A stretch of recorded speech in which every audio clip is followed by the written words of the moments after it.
Hey everybody, welcome to another video, and in this one we have some more information about Assassin's Creed Origins coming from a Q&A by CenterStrain01 on YouTube.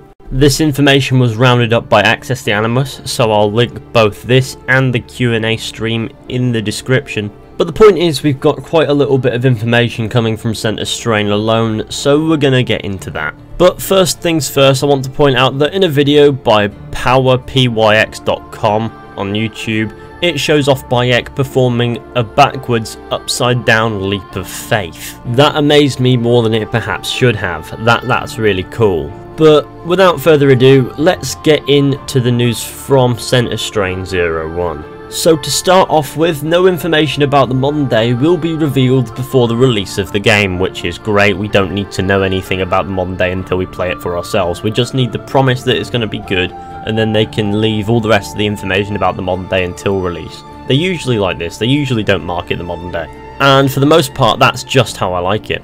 Next up is a big shame really, there will be no social stealth in the game, so that means you won't be able to blend with crowds, sit on benches and just be a blade in the crowd like you were able to in almost all the other Assassin's Creed games, which is a shame because that feels as if one of the foundations of Assassin's Creed that Origins perhaps should have focused on. But I don't see this as the end of the world because Origins is a completely new take on the Assassin's Creed franchise, and big things tend to change when you change up the franchise a little bit every now and then, so I'm not too surprised really. Moving on, it will not be possible to replay quests, though they are thinking of releasing a feature after the game that allows this to happen. So it's not an outright no apparently, but at the moment in the current game you cannot replay quests. As we may already know, the new quest system means that there will not be sequences and memories anymore. It will just be a bare world and quests and a main quest line, sort of like how The Witcher 3 did it.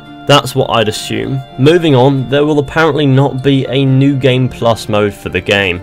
I personally feel as if this is a missed opportunity, but hey, who am I to judge? The game will feature legacy outfits. But what's most interesting is that they will appear in a way that makes sense, so it doesn't seem as if they're just tacked on. So you know how like in previous games, it would just be like a skin and you'd wear it, you wouldn't even be able to pull your hood down in scenes where your hood would be down and things? Well, it seems as if in Assassin's Creed Origins, the legacy outfits will be actual outfits as opposed to skins, and will probably wind up being adjusted in a way that makes sense, so they don't look like they're out of place. That's what I got from that, but I could be wrong. Apparently the game will feature Easter eggs about past Assassin's Creed games. References to previous Assassin's Creed games are 100% needed, so that's not a surprise to me. Now this is an interesting thing that CenterStrain said, all outfits will be randomly generated. The player is going to get a style. That style outfit is going to be made up of in different ways, different colours, different patterns and etc. Thus going twice to the same vendor might not give access to the exact same outfit. It might be of the same style, but not exactly the same. Now that's interesting, so you'll all be wearing outfits that nobody else can get access to. That'll be quite fun. Apparently this doesn't account for all outfits though, as there will be specific outfits that cost a lot of money and will be unique in inverted commas. Also apparently everything about the outfits will be cosmetic only. What matters in terms of stats will be crafted in equipment like Bayek's hidden blade, his braces, his breastplate, etc. But the outfits themselves do not add to the stats at all, so you can look how you like and not have to worry about it not being very helpful. So in short, you don't have to run around looking like a complete idiot to have effective stats. And I feel as if that's important because that was my biggest issue with Unity's customization. But I do believe that we already knew that most outfits would be purely cosmetic. And this last point is a very interesting minor detail that makes great games incredible games. It's, if Bayek wears an outfit that's a piece of cloth that covers his mouth, his voice will be muffled. Things like that, the backwards leap of faith, Bayek shaking himself dry when he gets out of water, running his hands through grass, fish falling out the sky in the desert and stuff like that.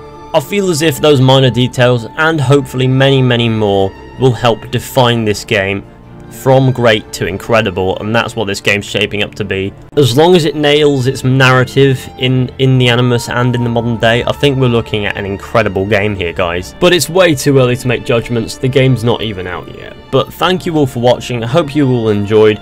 Be sure to go ahead, leave a like, subscribe, share, comment. I'll link my sources in the description, let me know what you thought, and I'll see you all very soon with another video at some point.